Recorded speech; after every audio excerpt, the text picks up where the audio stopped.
उसका पलड़ा भारी रहेगा। ऐसा भी कहा जाता है कि 1 वर्ष की उत्कृष्ट संयम की साधना करने वाला साधु सर्वार्थ सुख सिद्ध देवों के सुख को भी मान सकता है। तो अब तो ये स्पष्ट हो गया है कि शाश्वत सुख अमूल्य है। हमारे बीच है भौतिक सुखों को चुनौती देने वाली मेरी ननद मुमुक्षु वीनू। वीनू ने भौतिकता के युग में शाश्वत सुख को अपना लक्ष्य बनाया है। हम सब तो शॉर्ट टर्म इन्वेस्टमेंट पॉलिसी अर्थात श्रावक धन को चुन रहे हैं, लेकिन मुमुक्षु वीनू तो लॉन्ग टर्म अर्थात संयम की तैयारी करने जा रही है। उनकी इस लॉन्ग टर्म की तैयारी के लिए मैं मंगल कामना करती हूँ। अपने भावों को मैं एक कविता के रूप में व्यक्त करना चाहती हूँ। मेरी ननद वीनू ने एक राह है चुनी, अपने दिल की बात उन्होंने है सुनी। बढ़ रही है वह परमार्थिक शिक्षण संस्था की ओर, मन में मचल रहा है दुविधाओं का शोर। कांटों से कठिन राहें क्या वो चल पाएगी, राग द्वेष को क्या वह जीत पाएगी। पर दृढ़ता उनकी देखकर हुआ मुझे आश्वासन, संकलेजा उनका नाम यह खूब करेगी रोशन। उनकी लग्न देखकर सब है प्रभावित, सब कर रहे हैं आज उन्हें सम्मानित। दीदी मैं सिर्फ इतना ही चाहूंगी कहना, जिन शासन की शोभा है अब आपका कहना। समयम गोयम मापमाय का करना सदैव चिंतन, आचार्य श्री की बातों का करना सदैव मंथन। धर्म की करना खूब खूब प्रभावना, आपके भावी जीवन के लिए यही मेरी मंगल कामना, यही मेरी मंगल कामना। ओम अर्हम। धन्यवाद प्रियंका संकलेचा। वैसे संकलेचा परिवार काफी वर्षों से धर्मसंघ से अटूट जुड़ा हुआ है। आपके परिवार से 2 दीक्षाएं जहाँ तक मुझे याद है में श्री पतिराज स्वामी और साथ ही श्री तरुणेशा जी।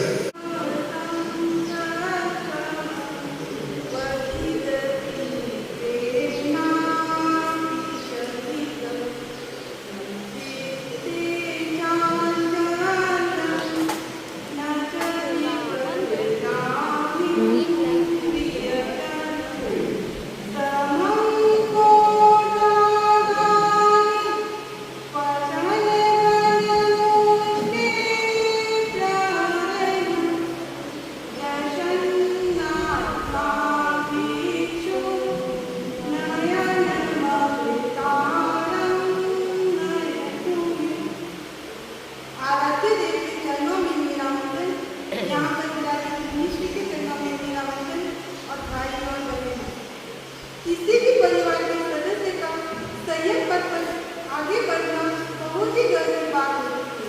यह मान बहुत ही कठिन मान है। मेरा तो नाम लेते ही मन कांप उठता है। मुझे आश्चर्य होता है कि आप संयम की कैसे ले लिया। मैं आपके संयम के प्रति मंगल कामना करती हूँ। आपका स्वस्थ रहे, मन सदा प्रसन्न रहे, आप अपने चरण लक्ष्य शीघ्र प्राप्त करें। मैं मंगल कामना करती हूँ और बस यह कहूँगी कि मन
लेकिन जिन्हें लक्ष्य बनाए उस पर कुछ पुरुषार्थ करना। और कहते हैं जब एक बार सिलेक्ट प्राप्त होता है जीव को अर्थ उत्तर परावर्तन में मोक्ष मिलता है, लेकिन जब तक उत्तर परावर्तन का मतलब समझते हैं तब पता नहीं कितने कितने भाग कर सकते हैं। लेकिन जो साधु 5 मांसधारी होते हैं, भगवान महावीर की आज्ञा में चलने वाले होते हैं, उनका 15 भाई होते हैं, उत्कृष्ट ज़्यादा से ज़्यादा। तो मैं यही मंगल कामना करती हूँ 3 बार में भी लोग जा सकते हैं, 5 बार में भी लोग जा सकते हैं और लगभग 15 बार में लोग जा सकते हैं। मैं यही मंगल कामना करती हूँ। और आज 7 साल तक तो आपने बहुत किए, लेकिन 7 साल तक आपने शिक्षा रहेंगे, ज्ञानशाला के बच्चों को ज्ञान दिया है आपने। तो मैं पूरे ज्ञानशाला की ओर से, रसोई की ज्ञानशाला की ओर से यही मंगल कामना करती हूँ। जिस मंदिर के लिए तुम घर छोड़ रही हो वो मंदिर आपको जल्दी प्राप्त हो। ओम करो। फूल खिलता है कुछ समय के बाद, फूल खिलता है कुछ समय के बाद टूटकर डाली से अलग हो जाता है। एक फूल जो गुलाब की शौरभ, शीतल चांदनी सी चमक और रवि का तेज लेकर हैदराबाद की धरती पर खिला और आज हमसे वो अलग हो रही है। ऐसे ही हमारे संकलेचा परिवार का एक कमल सुश्री बीनू संकलेचा जो गुरु चरणों में समर्पित होने जा रही है। बीनू के लिए मैं यही कहना चाहूंगी, कुल और शासन दोनों की शान रखना है, कुल और शासन दोनों की शान रखना है। आपको अपना जीवन मर्यादा से ढकना है। मर्यादा हमारे जीवन में प्राण के समान है, मर्यादा हमारे जीवन में प्राण के समान है। वैराग्य जीवन का मर्यादा प्रथम सोपान है। हमारे परिवार की तरफ से आपको यही कामना है, मन वचन काया के योगों को गुरु चरणों में धरना है।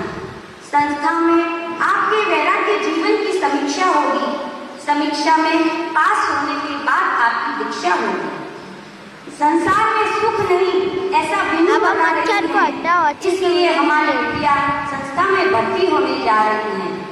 वैराग्य के रोपण से जीवन का विकास करना है, संयम पथ पर चढ़कर गुरु के हृदय में निवास करना है। एक गीत की 4 पंक्तियों से अपने भावों की अभिव्यक्ति देना चाहूंगी। गण गगन तले नवदीप जले, गण गगन तले नवदीप जले, वेलकम संग फैलेगा मुखरित नारे, सजाना जीवन गुलशन त्याग तप की कारे, वृक्ष लताएं झुक झुक सम्मान करती हैं, देख शौर्य साहस गुणगान करती हैं। गण गगन तले नवदीप जले, सिंह वृत्ति से संयम पथ पर आगे बढ़ते जाना है, ज्योति जले नित संकल्पों की लक्षित मंजिल पाना है। सिंह वृत्ति से संयम पथ पर आगे बढ़ते जाना है, ज्योति जले नित संकल्पों की लक्षित मंजिल पाना है। जशौल के कण कण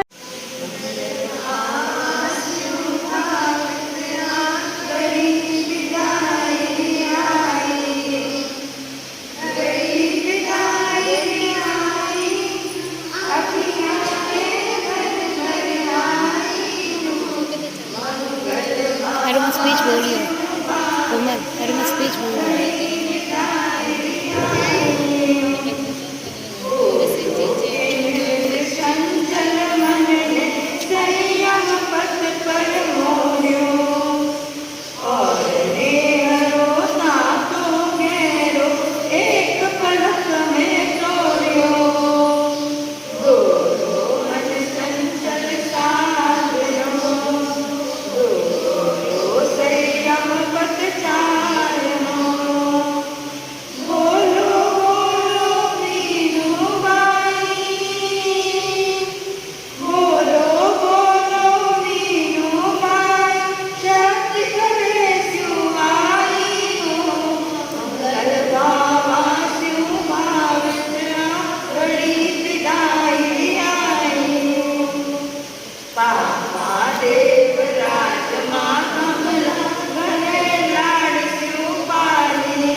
सारी, गुरु का पथ दर्शन पग पग मंगल करें। परम श्रद्धेय गुरुदेव के चरणों में वंदन। अत्र विराजित सभी छात्र आत्माओं को मेरा वंदन। सभी श्रावक श्राविकाओं को जय जय। मैं अपनी भावों की अभिव्यक्ति कुछ पंक्तियों से करना चाहती हूँ। घर में रहता धार्मिकता का वातावरण, माता पिता ने किया संस्कारों के बीच का सिंचन। अनिमा श्री जी ने बतलाया लघुता से प्रभुता का अनमोल वचन। तत्व की गहराई ने जीवन को मोड़ा, जीवन की दिशा को विरक्ति से जोड़ा। कर्मवाद जैन दर्शन में जागी अभिरुचि, बड़ी प्रबल आस्था। मिला सहयोग मामा महाराज दिनेश कुमार जी स्वामी का। सुंदर दिशा निर्देशन मिला बहन महाराज मंदार प्रज्ञा जी का। शंकाओं का मिला समाधान नरेश जी जीजाजी से और शरद यशाजी महाराज से। मिली प्रेरणा साधु संतों से। किया दृढ़ संकल्प कदम बढ़ाने का और गुरु की कृपा का अमृत मिला निवारण। बचपन से ही घर में धार्मिकता का वातावरण रहता। वो कहते हैं ना, बच्चे जैसे घर में देखता है वैसे ही सीखता है। दादी को, मम्मी को, बड़ी मम्मी को, बुआ को राखी सौगंध करते हुए, सामायिक करते हुए देखती।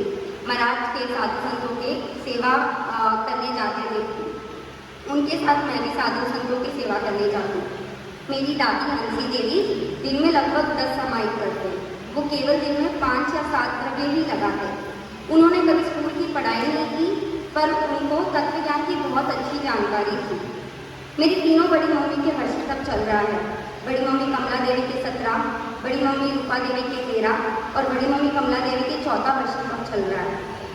मैं मम्मी के साथ साधु संतों की सेवा करने जाती। मैं ज्ञानशाला पढ़ने जाती थी।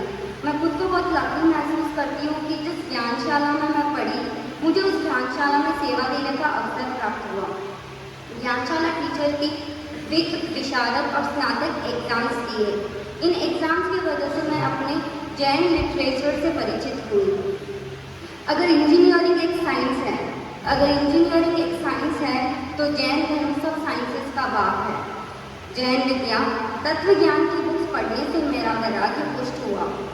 अगर हम दिन में 10 मिनट भी इन्वेस्ट करते हैं हमारे जैन लिटरेचर को पढ़ने के लिए, तो जीवन की दिशा बिल्कुल बदल सकती है। मेरे मन में काफ़ी क्वेश्चंस रहते हैं। लोगों में इतने डिफरेंसेस क्यों है? कोई वर्कआउट कर रहा है जिम में वेट लूज करने के लिए, और किसी के पास एक वक्त का खाना भी नहीं है। कोई एजुकेशन कंप्लीट करके, जॉब करके लाइफ में सेटल्ड है, और किसी के पास आंखें भी नहीं है कि वो पढ़ सके। इतने डिफरेंसेस क्यों होते हैं? कौन किस फैमिली में जाता है, किसकी लाइफ में क्या स्ट्रगल होती है, ये कौन डिसाइड करता है? ऊपर कोई कोर्ट है क्या जो जजमेंट पास कर रहा है? क्योंकि ये रैंडम तो हो नहीं सकता। जब तत्व ज्ञान और कर्मवाद की किताबें पढ़ी तो मुझे मेरे ऑलमोस्ट सारे क्वेश्चन के आंसर मिले, तो मेरा इंटरेस्ट और बढ़ा। मैंने अभी तक डिसाइड नहीं किया था कि लाइफ में क्या करना है। 50-50% चल रहा था। 2012 में जसौल में जब आचार्य श्री जी का चौमासा था, तब बहन महाराज मंदा प्रभा जी की दीक्षा हुई। तब मेरे मन में भी आया कि किसी दिन मुझे भी इस धवल पंक्ति में सम्मिलित होना है। जब महाराज मंदा प्रज्ञा जी गंगा शहर में चाकरी में थे, तब मैंने उनके दर्शन किए, और मेरे मन में जितना भी उथल-पुथल मच रहा था, जितने भी क्वेश्चंस थे, मैंने उनको बताए और उन्होंने मुझे अपना गाइडेंस प्रदान किया। मैं नरेश जी से भी बहुत सवाल पूछती रहती थी। आए किसी को कॉल करके मुझे तत्व ज्ञान के या मेरे मन में कोई भी शंका होती तो उनको क्वेश्चन पूछती रहती। उन्होंने दीक्षा पर एक ऑडियो की सीरीज निकाली थी। उसमें उन्होंने कहा, दीक्षा इसलिए नहीं लेना कि संसार में दुख ही दुख है, पर दीक्षा इसलिए लेना कि तुम्हारे वजह से संसार का कोई भी जीव दुखी ना हो। दीक्षा इसलिए नहीं लेना कि कर्मों की निर्जरा हो। लगे हुए कर्म एक टाइम लिमिट के बाद अपने आप जड़ जाते हैं। दीक्षा लेना संवर के लिए, संयम की साधना के लिए। 2020 में हमारा सौभाग्य जागा, हमें गुरुदेव का चौमासा प्राप्त हुआ। मामा महाराज दिनेश मुनि ने महती कृपा तक लगभग रोज सेवा करवाई। जब मैंने उनसे कहा कि मैं डिसाइड नहीं कर पा रही हूँ कि कौन से रास्ते जाना है, तो उन्होंने रचना, देख जगत की रचना, तुम है अपना रखना। स्ट्रगल तुमको दोनों लाइफ में मिलेंगे, पर इतना याद रखना कि साधु का कष्ट कभी दुर्गति में नहीं लेकर जाता और गृहस्थ का कष्ट सुगति में नहीं लेकर जा सकता। साथी वरिया जी, मैत्री यशाजी महाराज ने मेरे भावी जीवन की भूमिका का निर्माण किया। मेरा मन पक्का हो गया था, पर फैमिली से अभी परमिशन मिलनी बाकी थी। जुलाई में हम दसौल आए। जब मैंने बड़े महाराज के दर्शन करने आई तो बड़े महाराज ने सहज ही पूछ लिया, आगे क्या करने का विचार है। मैंने अपनी भावना उनके सामने रखी और कहा कि मम्मी पापा की आज्ञा अभी मिलनी बाकी है। उन्होंने मुझे चौकियार का दिन में 20 मिनट ध्यान का कार्य सर्च करने की प्रेरणा प्रदान की। मुनि विनोद कुमार जी, मुनि जशवंत मुनि ने मैंने कृपा करके सेवा करवाई और मेरे जो भी डाउट्स थे उन्होंने क्लियर किया और मुझे बहुत गाइडेंस दी। मेरी भावी जीवन के लिए मैं कृतज्ञता ज्ञापित करना चाहती हूँ। जसौल से रवाना होकर हम भीलवाड़ा पहुँचे। भीलवाड़ा दूरदर्शन के लिए गए तो वहाँ पे जब हमने साध्वी वरिया जी के दर्शन किए तो साध्वी वरिया जी ने पूछा, देवराज जी शुद्ध दर्शन करने आए हो या बेटी सौंपने आए हो। उस समय पापा के मुंह से सहज ही निकल गया कि बेटी सौंपने आए हैं। वह पल मेरे लिए अनमोल बन गया। अगले दिन हमने गुरुदेव की आज्ञा ली। फैमिली के सपोर्ट के बिना मैं आज यहाँ खड़ी नहीं होती। लाइफ के हर माइलस्टोन पे, चाहे वो स्कूल हो, जॉब हो, कॉलेज हो, मम्मी पापा, भाई बहन, भाभी सबने सपोर्ट और गाइडेंस हमेशा दिया है। आदेश मिलने के बाद काफ़ी लोगों ने मुझे पूछा कि आज हर कोई doctor, engineer, CA, lawyer, IAS बनना चाहता है, तुम साध्वी क्यों बनना चाहती हो। तो मैं उन सभी को कहना चाहूँगी, मैं अपनी आत्मा की डॉक्टर बनना चाहती हूँ। मैं महावीर शासन के उस हॉस्पिटल में एडमिशन ले रही हूँ जहाँ पर पहुँचकर जन्म मरण रूपी रोग की चिकित्सा कर सकते हैं। मैं सिद्ध शिला के इंजीनियर बनना चाहती हूँ जो संयम रूपी आधारशिला से प्राप्त होगा। मैं कर्मों की चार्टर्ड अकाउंटेंट बनना चाहती हूँ, अपने तप रूपी एसेट्स को बढ़ाकर आश्रय रूपी लायबिलिटीज को कम करना चाहती हूँ। मैं महावीर शासन की लॉयर बनना चाहती हूँ जहाँ पर आगम का न्याय और गुरु की सरकार है। मैं पंच परमेश्वरी की IAS ऑफिसर बनना चाहती हूँ जहाँ पर शुद्ध साधना है और जहाँ पर न कोई GST है ना कोई नोटबंदी है। मैं अंतर्मना कृतज्ञता ज्ञापित करना चाहती हूँ महाराज के प्रति और सभा के प्रति जिन्होंने मेरे मंगलमय यात्रा के लिए ये प्रोग्राम आयोजित किया। ओ माया। धन्यवाद मीनू छत्तीस सर, आपने उनके मन के भाव व्यक्त किए। बहुत बहुत आभार और सभा आपके कृतज्ञता ज्ञापन व्यक्त कर दिया। अब मेरा अनुरोध मुनि श्री यशवंत कुमार से आप आए और मुनि श्री यशवंत कुमार।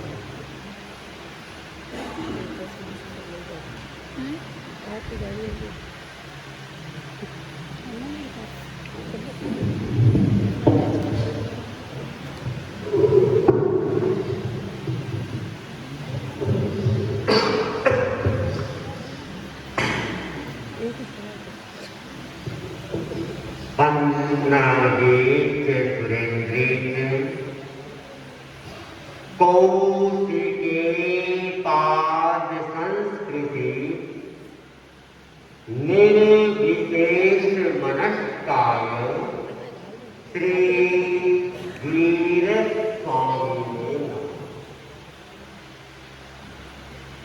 विद्राट पुरुष भगवान महावीर को सबक वंदना। वीतरागिता के महान साधक, महातपस्वी आचार्य के महासमाधि को सबक वंदना। वंदना श्रद्धे मुझसे धर्मेश्वामी मुझसे विरोधवामी हो। संयम पद के पति विदु संकलेता उपस्थित श्रावक श्राविका। आज का यह कार्यक्रम विनु की मंगल भावना के रूप में आया है। जसौल धरा की बिटिया जिसने निर्णय लिया मुझे संयममय जीवन जीना और उसके लिए वह आज से प्रस्थान करेंगे पारमार्थिक शिक्षण संस्था में प्रवेश हेतु।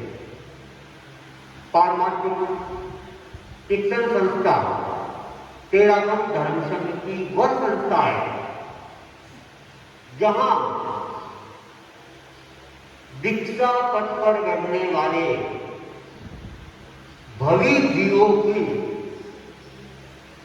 संयम यात्रा सुचारू रूप से आगे बढ़े, उसके लिए पहले से उन्हें तैयार किया जाता है, शिक्षण दिया जाता है, प्रशिक्षण दिया जाता है और फिर गुरु चरणों में समर्पित किया जाता है। जो हमारा उद्देश्य है वो है मुक्ति श्री की प्राप्ति और उसके 4 मार्ग हैं, ज्ञान, दर्शन, चारित्र और तप। तो हमारा लक्ष्य केवल इन 4 मार्गों पर टिका रहे और साथ में ज्ञाता दृष्टा भाव का विकास होता रहे।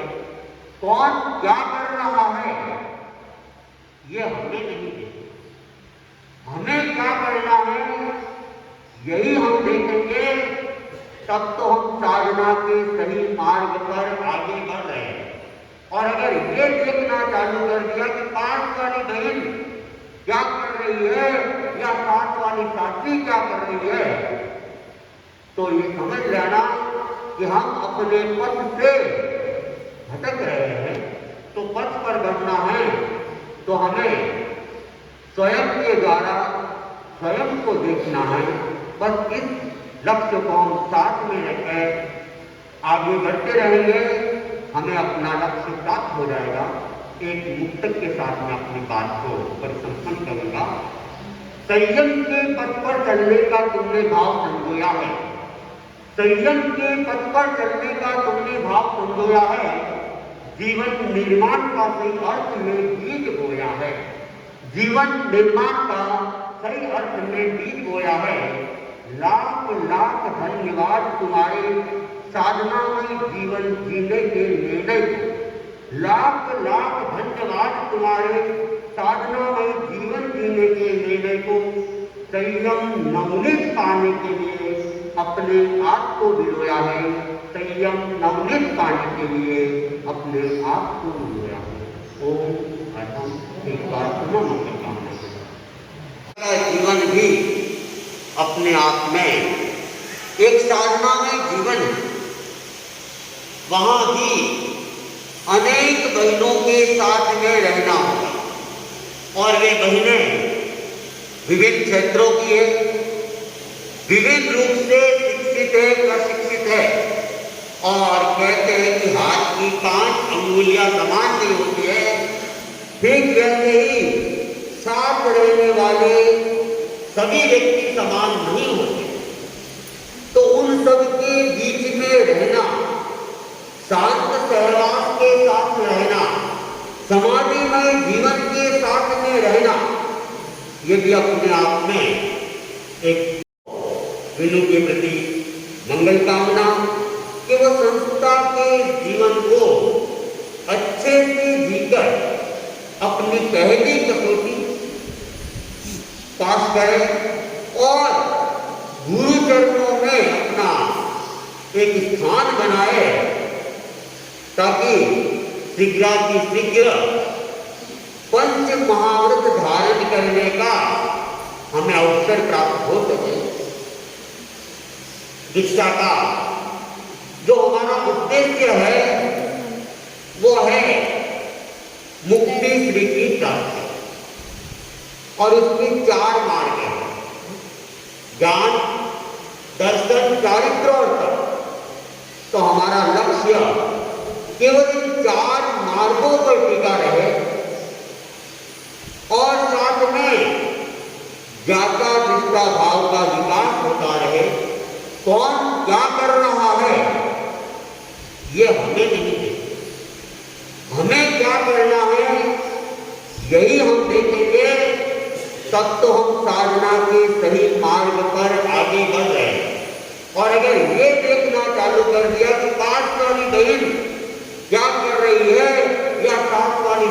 क्या कर रही है, तो ये समझ लेना कि हम अपने पथ से भटक रहे हैं।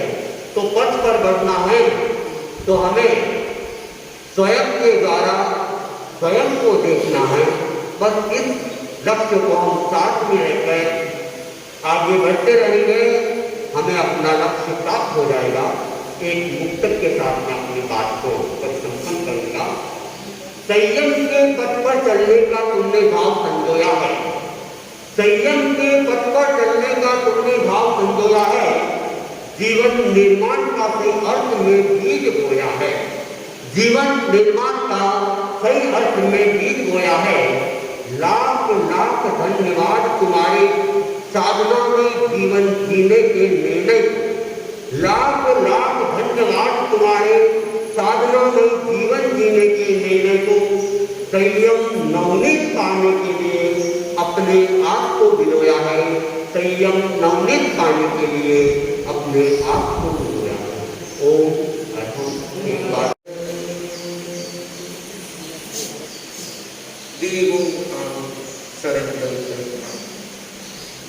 पूज्य गुरुदेव के पावन चरणों में भाव बराबर में सदैव उनके दंडस स्वामी के चरणों में बंधन। ये सब तुम्हारे मुमुक्षु बहन भाग्य बहन। इस संसार में जी के सामने दो रास्ते हैं,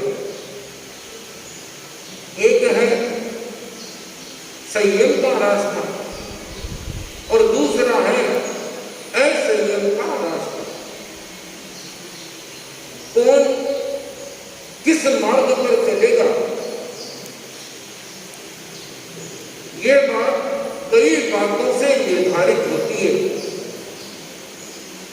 कोई केवल सोच ले कि मैं ऐसा करूं, तो केवल सोचने मात्र से ऐसा होता नहीं है। उसके कर्मों की स्थिति साथ साथ में परिवार, समाज आदि का वातावरण भी बहुत महत्वपूर्ण भूमिका निभाता है। और व्यक्ति को जब ये सारी अनुकूलता मिलती है तो अपने आप उसके कदम संयम पथ पर अग्रसर हो जाते हैं, चाहने से नहीं होता। जब कोई व्यक्ति इस मार्ग पर चलता है तो जो नहीं चलते हैं उनको बड़ा आश्चर्य होता है, और जो चलता है उसको भी आश्चर्य होता है कि ये लोग क्यों संसार के मार्ग में, क्यों असंयम के मार्ग में जा रहे हैं। दोनों ही एक दूसरे को देख करके आश्चर्यचकित होते हैं। संसार वालों को लगता है कि संयम का पथ बहुत कठिन है, बहुत तकलीफ है, और हम लोगों को लगता है कि आप लोगों का जीवन बड़ा कठिन है। हमारे तो केवल 22% रह गए, और उन 22 में भी हम देखें तो बहुत सारे परिसर से तो जीवन में कभी परिचय भी नहीं होता। लेकिन एक गृहस्थ का जीवन कहते हैं कि 2200 का 22,000 परिसर है, तो कोई आश्चर्य नहीं। कदम कदम पर कितनी समस्याएं होती है। बहुत बार हमारे जब लोच होता है तो लोग बड़े आश्चर्य करते हैं कि हमारे तो केवल 6 महीने में एक बार ही लोच होता है, और हमारे तो और कम हो गए तो साल में एक बार ही होता है। लेकिन आप लोगों के दिन में कितनी बार होते हैं कोई गिनती नहीं है।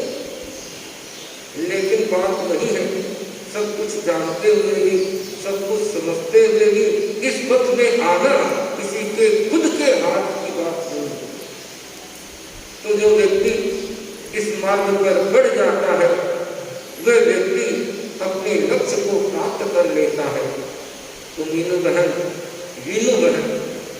इस मार्ग पर आगे बढ़ रही है। पहले भी कुछ दिन पहले भी इन्होंने उपासना की थी, तो हाईली एजुकेटेड है और इन्होंने बड़े मतलब कॉर्पोरेट सेक्टर में काम काम भी किया है। तो बहुत बार लोग कह देते हैं कि इतने पढ़े लिखे लोग कैसे दीक्षा ले लेते हैं, कि यहाँ पर पढ़े लिखे लोगों का ही काम है। बस बात अलग है कि ये जो दुनियादारी का ज्ञान है वो दुनियादारी के स्तर पर होता है, और इस पद पर जो बढ़ता है वो आत्मज्ञान के स्तर पर बढ़ता है। जब आत्मा का ज्ञान हो जाता है तो इससे कोई फर्क नहीं पड़ता कि कौन कितनी ऊंची डिग्रियां को धारण कर रहा है या कोई बिल्कुल ही पढ़ा लिखा नहीं है। मूल बात आत्मज्ञान की है। आत्मा के संदर्भ में जब उसकी आंखें खुल जाती हैं तो रास्ता उसे अपना कुछ अलग ही नजर आने लगता है। तो संयम का पथ बहुत ही शांति का, परम सुख का पथ है। वीनू बहन इसमें आगे बढ़ रही है, तो इस लक्ष्य को लेकर के वो आगे बढ़ रही है। उस लक्ष्य को हमेशा सामने रख करके अपना विकास करते रहे, इसी मंगल भावना के साथ।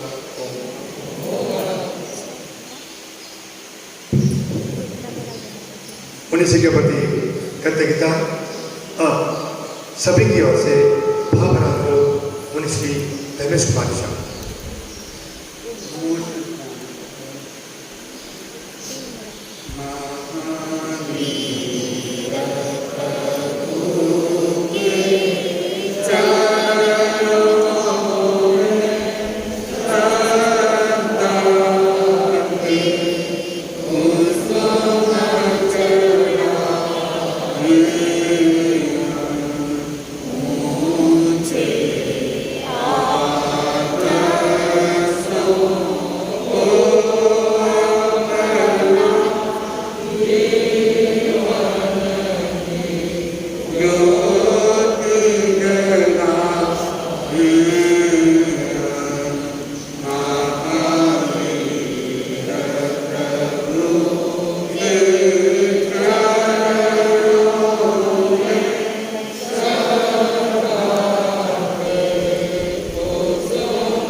संस्था में डाली और लक्ष्य है आत्मकल्याण। और इसलिए मैं इनको अपने मंगल धाम राज से कहा देता हूँ, तुम विजयी बनो। क्या बनो? विजयी बनो। विनय है तो विनय करें, है ना? तो विनय है तो फिर विजय भी निश्चित। तो इस विनय को बढ़ाते जाना, समर्पण को बढ़ाते जाना, कृतज्ञता की भावना को बढ़ाते जाना और मर्यादा, सिद्धांत, परंपराओं के प्रति जागरूक रहना। जितनी जागरूकता बढ़ेगी, विनम्रता बढ़ेगी, उतना ही तुम्हारी विजय की दिशा भी खुलती जाएगी। दूसरी बात, विनय के साथ साथ सेवा भावना को बढ़ाना। किसको बढ़ाना है? खूब सेवा करना है। साधु सत्यों की, बड़े सत्यों की जितनी सेवा कर सको उतना तुम्हें ज्ञान प्राप्त हो। और तीसरी बात ये कि कबीर ने कहा, क्या कहा कि दो पार्टन के बीच में साबुत बचाना। चलती चलती देखकर दिया कबीरा, कोई दो पार्टन के बीच में साबुत बचाना। ये संसार राग और देश दो पार्टन के बीच में गिरता है ना। अभी मुझे दुकानों के 22,000 से भी कम पड़ते हैं। हमारे तो 22 भी पूरे नहीं होते। आजकल कोई दिक्कत ही नहीं है, ना खाने की दिक्कत है, ना पीने की दिक्कत। लोग रोज आइसक्रीम की भावना बात ये बात अलग है, खाने में है ना। तो परिश्रम तो है, लेकिन सब आए कोई जरूरी नहीं। और आ जाए तो मस्ती से उसको सहन कर ले, तो परिश्रम की बात तो थोड़ी ही है। तो इस जीवन में बहुत सारी समस्याएं हमेशा आती रहती हैं, लेकिन ऐसा नहीं कि शादी की की समस्या है। और जब वैराग्य के दिन मुझे याद आते हैं मेरे, तो मुझे लगता है कितने उतार चढ़ाव होते हैं गाँव में। कभी ऊपर, कभी नीचे, कभी ऊपर नीचे, जैसे ग्रैंड ऊपर नीचे होती है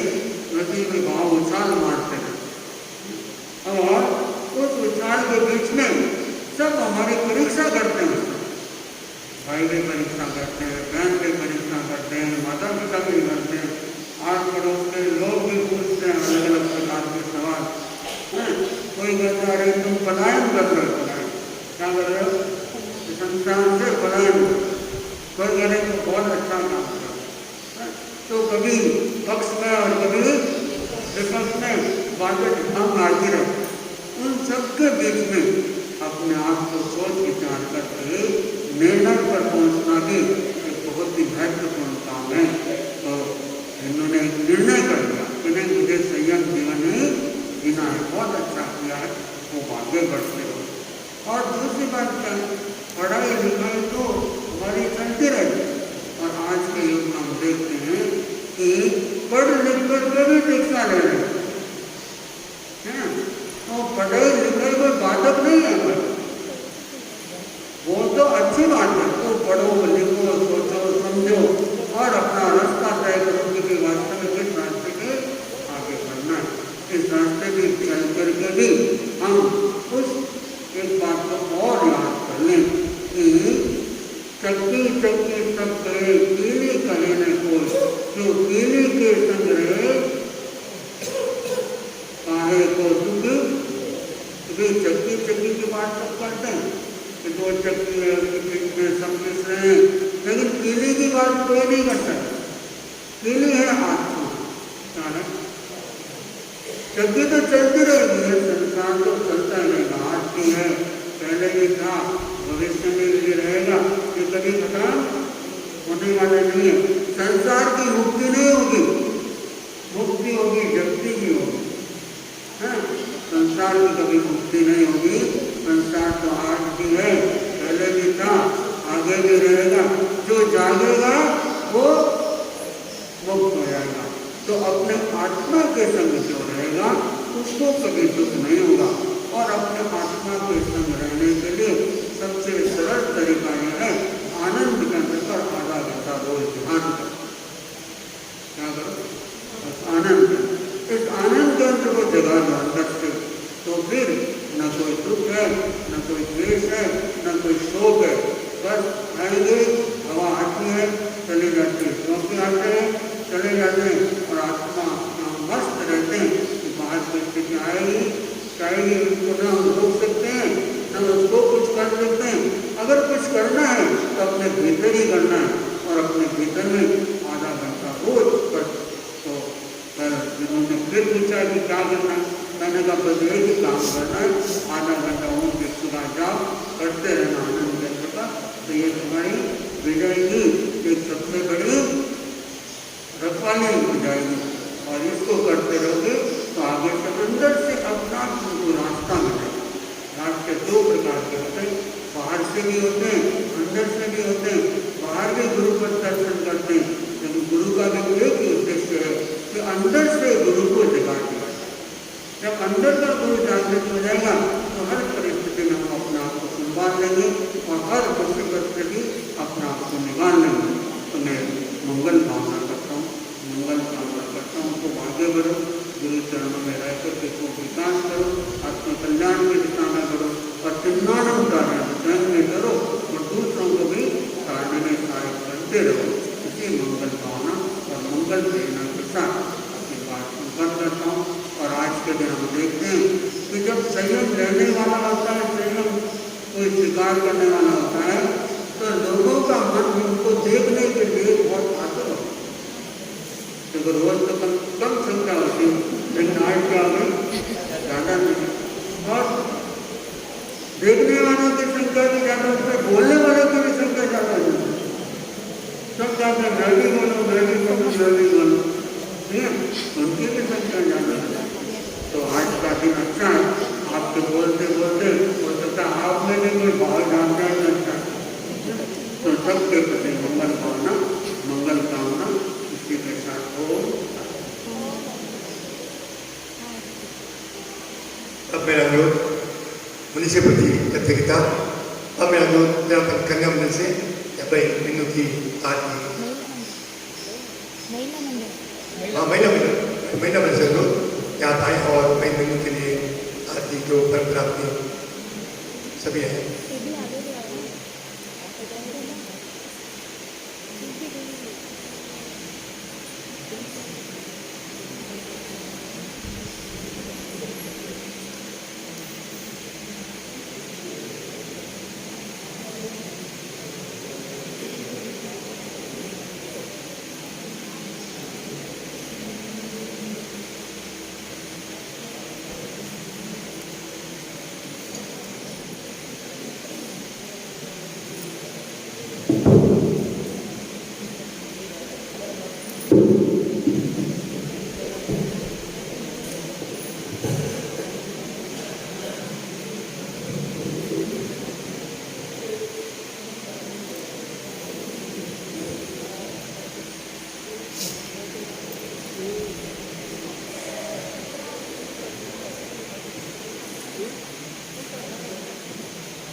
मंगल पाठ।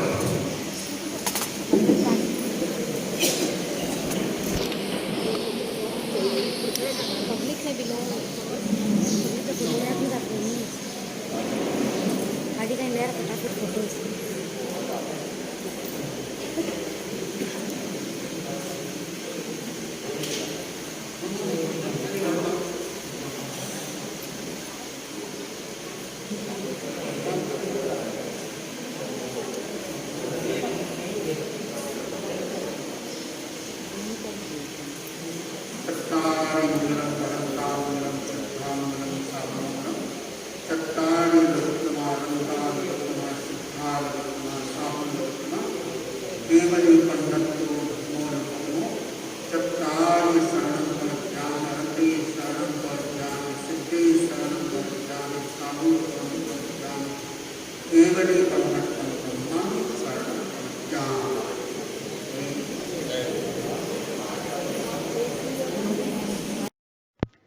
बहन वीनू संकलेचा के पारमार्थिक शिक्षण संस्थान लाडनू में प्रवेश होने पर मंगल भावना समारोह के उपलक्ष्य में साध्वी कर्तव्य यशा जी द्वारा रचित गीतिका का संगान करने जा रही हूँ।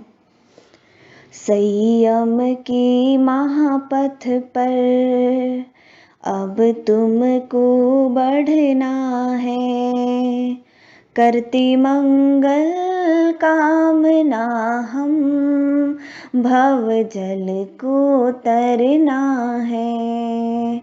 संयम की महापथ पर अब तुमको बढ़ना है, भागी सौभागी तुम भैक्षव शासन पाया, तेरा पथ नंदन वन महाश्रवण का शुभ साया। गुरुवर की चरणों में नित आनंद झरना है, करती मंगल कामना हम भव जल को तरना है। संयम की महापथ पर अब तुमको बढ़ना है, महाव्रत पाने वाले विरले ही होते हैं, संयम में जो रम जाए सुख शैया में सोते हैं। अपनी कोई चाह नहीं, गुरु कहे जो करना है, करती मंगल कामना हम भव जल को तरना है। संयम के महापथ पर अब तुमको बढ़ना है, दुनिया में जो आता है वो एक दिन जाता है, तोड़े इस चक्रव्यूह को मंजिल वह पाता है। माया मोह ममता का बंधन अब तोड़ना है, करते मंगल कामना हम भव जल को तरना है। संयम के महापथ पर अब तुमको बढ़ना है, तेरा पथ गुलशन में सदा हंसते खिलते रहो, संयम सच्चा पथ है, इस पथ पर बढ़ते रहो। क्षणम जाना ही पंडित इस सार्थक करना है, करते मंगल कामना हम भव जल को तरना है।